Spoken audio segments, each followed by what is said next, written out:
It's true, bruh. It's true, bruh. It is true, bruh. It is true. UFC 262. UFC 262. Michael Chandler versus Charles Oliveira for the UFC lightweight championship. Now, this is insane, bruh. May 15th, UFC 262. You see right there, Michael Chandler will be facing Charles Oliveira, bro. Now, this is crazy. This is crazy. The reason why I say this is crazy because honestly, I didn't expect Chandler to be the one getting the title shot. It kind of annoys me because, and then again, me being a Dustin Poirier fan, it doesn't really annoy me because he is getting the money fight, which is Conor McGregor, and he's likely to win that fight again because Conor McGregor has checked out. I mean, he's not the same anymore. You feel me? But yeah, Charles Oliveira versus Michael Chandler. Now, this is good because Charles Oliveira was offered multiple fights. He was offered Chandler before, but it wasn't in a title setting, so him waiting actually paid off. And he was also offered Nate Diaz. Now, when he was offered the Nate Diaz fight and he didn't take it, a lot of people, including me myself, was like, bro, like, what are you doing? You should be taking that fight. You should be taking the Nate Diaz fight because it's a big money fight, big payday. We don't know what's going on and all of that. And, what Dana White was saying, um, throughout the whole process of him trying to get Khabib to fight again, he was saying a bunch of BS because him saying that, all these top contenders are gonna have to fight each other to figure out who's the number one contender. He was basically saying that just to say like, okay, just in case Khabib wants to sit around a little bit, wait a little bit. Dana White tried his best. He tried to have a ton of meetings with him, all this and that. And it's like Khabib was like, you know what? No, I'm just gonna hang him up. Like I said, we got the top of the lightweight division is pretty much booked. The only one who's not booked now is pretty much going to be Justin Gaethje, and I kind of feel bad for Justin Gaethje in a sense because it's like, what's next for Justin Gaethje in terms of a fight because he doesn't have a fight booked, and when you look at the UFC's top five for the lightweight division, Dustin Poirier is number one. Conor McGregor is number six. Dustin Poirier and Conor McGregor is going to fight again. We know that. It's probably going to be sometime in June or July.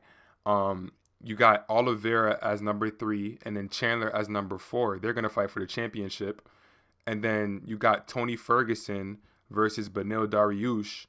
They're going to fight on the same card. So they're going to fight, I think, at UFC 262, the same card as the lightweight championship fight. And then you just have Justin Gaethje just sitting there. RDA just had a surgery. I think it was a hernia or something like that. He just had surgery. So he's out as number seven. And at number eight, Dan Hooker just got knocked out. So there's really no fight at all for Justin Gaethje right now at this moment. Because if you look at it, once Conor McGregor and Dustin Poirier fights, whoever wins that fight is really going to be the number one contender. It's like, I feel like Justin Gaethje is going to actually have to take a really tough fight. The only other guys that are available there is either Beneil Dariush or not Beneil Dariush, Paul Felder or Islam Makhachev. So I think that's what's going to happen. But yeah, Khabib is officially retired. We knew it was going to happen. The man said he didn't want to fight no more. Dana White was trying to force him to go fight, which is, I understand it. Like, his father wanted him to go 30-0, and it seemed perfect. But for me, in a perfect world, I would have liked to see him fight Tony Ferguson. But obviously, y'all know how that goes. Tony Ferguson's on a 2-fight losing streak. And in MMA is really, what have you done for me lately? It's never really, okay, let's make it to where it's, who deserves it the most. Tony Ferguson has won 12 of his last 14 fights. But he got dominated in his last two fights, so I can't really vouch for him anymore in terms of getting a title shot. But he should have gotten it a long time ago. You have to really feel bad for Tony Ferguson in this situation too, because if you look at it, everybody has gotten title shots over Tony Ferguson, and they've all took losses. They've all been knocked out. Even Dustin Poirier, he's my favorite fighter. Him and Max Holloway, but I would say Dustin Poirier, and he got a title fight over Ferguson. Justin Gaethje got a title fight over Ferguson.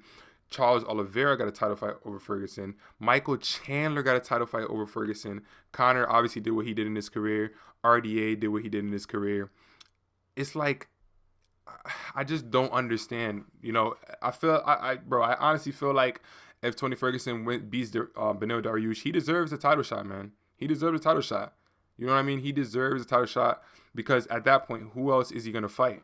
You know, he could fight Dustin Poirier, he could fight McGregor. I don't know what, but no more than 2 wins should Tony have to get in order to get a title fight. No more than 2 wins, because had he beaten Oliveira, he'd be the guy in the title fight right now. Um, so yeah, this is obviously insane. This is crazy. But in the article, it says right here, Khabib Nurmagomedov, arguably the greatest mixed martial artist of all time, is officially retired, and even UFC President Dana White is ready to move on. White told ESPN on Thursday that he and Nurmagomedov met in Las Vegas, and the undefeated lightweight champ reiterated he does not intend to fight again. As a result, the UFC is finalizing a lightweight title fight between Michael Chandler and Charles Oliveira for UFC 262 on May 15th, according to White. Khabib is retired and doesn't want to hold up the division, White told ESPN via text message. Tonight was our final meeting, and he is retired. Nurmagomedov, 29-0, announced his retirement from MMA in October, but White repeatedly said he held out hope the Dagestanian champion would fight again. Nurmagomedov defended the lightweight title 3 times against Justin Gaethje, Dustin Poirier, and Conor McGregor. And that pisses me off low-key, yo. Let me tell you why that pisses me off. People sit there and say that Khabib is the GOAT. He's the GOAT. Look at his resume and then look at Jon Jones' resume. Khabib beat Justin Gaethje, a guy who was viciously knocked out twice. He went on a little 4-fight win streak. Yeah, I know people were saying, oh, Justin Gaethje has a chance. He can stop. But if you look at Justin Gaethje's fights, he's been taken down before. So you think about it, a guy like Khabib got a grab of him and it was over. Conor McGregor, he took a 2-year break at that point. He hadn't fought. He was boxing. Obviously, he's gonna go fight a wrestler. Man, he doesn't stand a chance versus Khabib. He never did. You get what I'm saying? He went to go box. That's a wrap. You go box. You come back to fight a wrestler, and Khabib, you're not winning. And the guy that had the best chance, in my opinion, Dustin Poirier, he lost, but he had Khabib in a very terrible spot. He had him in a guillotine choke. You know, he didn't go full guard, and, you know, he paid the price. Once he got out of that, it was all over, and that was all she wrote. But, yeah, man, that's pretty much it. What I am going to do is I'm going to do like a little fight simulation, because I know I got this going on right here, but I'm going to set it up properly, and I'm going to do a fight simulation. You guys see it popping up the crazy stuff right there. I'm going to do a proper fight simulation so you guys can see what would happen when these two fight each other, so stay tuned for that. But yeah, Khabib is retired. Gaethje has no fight. Feel bad for him. Everybody else is damn near booked in the top 10. And we got Oliveira versus Chandler May 15th, UFC 262. Y'all don't miss it, man. It's your boy Jared Bless, and I'm out, y'all. Peace.